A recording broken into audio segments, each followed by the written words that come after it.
Right, I think I've just come across a grave of one of my ancestors. I'll check him out later. George Fletcher, he's definitely one of mine. The church clerk of this parish for 30 years, George Fletcher, that's right, died January 20th, 1854, age 75. Also, Anne, his wife, died October 1856, age 75. Thanks be to God, which something or other. Yeah, so that is the Fletcher. That's one of ours. And over there, I'll just walk over and do a little video now. I just took lots of photos. Can't read those properly there. But over here we've got my ancestors, to Thomas Brooks and his family. At this end of the church. There he is, Thomas Brook. In memory of Thomas Brook, who died, looks like, I can't quite read it, but anyway, aged, he could be in 58. And it's probably more down there. And behind there, by the way, are footstones. See them? We lifted them up, we might be able to see some initials. I also took note of all names around the back as well, so nobody's been left out. Next to him there's an older grave, look, also of Thomas Brook. Much harder to read, but it might, when I blow it up on the computer, it might come out. And then this is probably one as well, because it's very close and similar pattern. And probably this one. This is probably a family plot here of the Brooks. Okay, they've still got their stones at the moment. Right near the back end of the church here. Up near the altar, possibly. I'm going inside in a minute. They've opened it up. Now these ones here, I've taken pictures, but I'm not quite sure who they are at the moment. It's not very clear. But I've taken close-ups, so I might be able to work out what it says on them later. But it's 20 years ago I came here, and I didn't even know I was related to this lot. I didn't even know until this year. So that's why I'm here. So we got the Browns and the Brooks.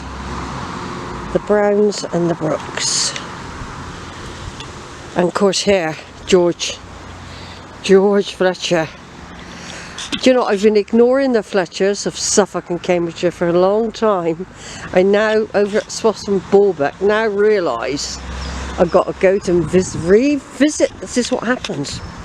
That's why it's always good to scan all of the graveyards, if you can, because names surface later. I mean, look at all these footstones. These are what's called footstones. Rather than just break them up and, you know, this is quite a common practice to put footstones like this. Literally a footstone for people to walk on.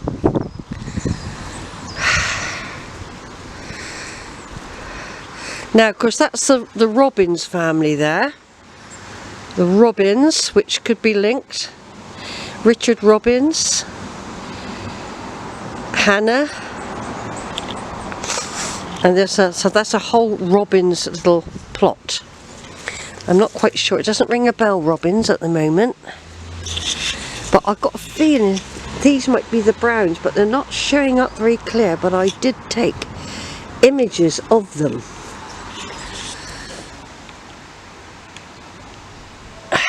It's not very clear at all, but I would take some more photos. I just can't see.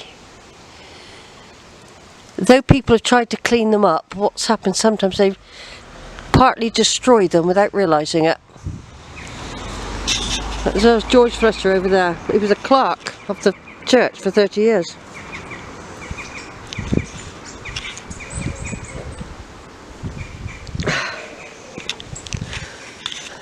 Yeah, there's this one here. Oh yeah, yes. So that's the Robbins family there. I'll just take a picture over in a minute.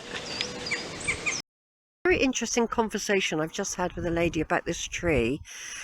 and a big thing that's going on in the village at the moment, that the tree has blocked the water soak that drains the water away from the church, and the church is actually experiencing a lot of damp inside as a result, and some of the locals would like the tree to be removed because otherwise the church is going to be really damaged even further and at risk. But of course, all the trees in this area are protected, and that one especially. It's been here a long time, and it's going to cost thousands of pounds for surveys and archaeological digs. And the only thing they could do, they would be allowed, if there's lots of money involved, they're raising money. The tree could be cut down if another one was planted. But anyway, there's something to do with the soak away. And apparently she said when you go inside, you'll notice all the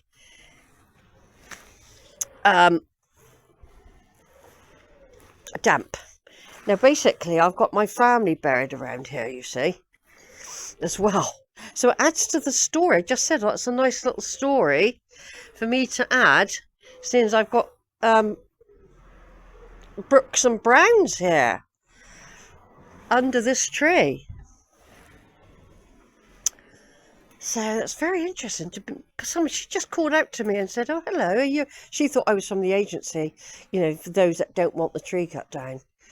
If you look at the tree, it's not really, I don't think it's an ancient tree. I don't think it's that old, actually. I think this tree, in theory, could be removed because it's damaging the church. Anyway, I've been doing photos with the camera. I don't know who this is here. But the soak away is here. And apparently the water can't soak away because it's something to do with the roots of the tree.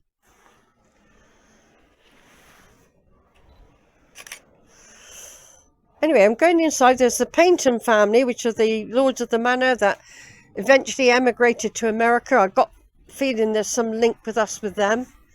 They get visits from the Americans every now and again, come over and visit, and there's effigies. I roughly remember it from before, and I don't know if I did these while I'm here. So right over there, I did a little video a minute ago of our Brook ancestors, who are over there. The Brook ancestors are over there.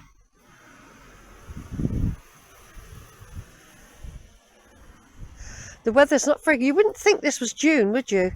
It's certainly not flaming June. Yeah, I'm not quite sure how these are. I'm going to turn off for a minute, save battery.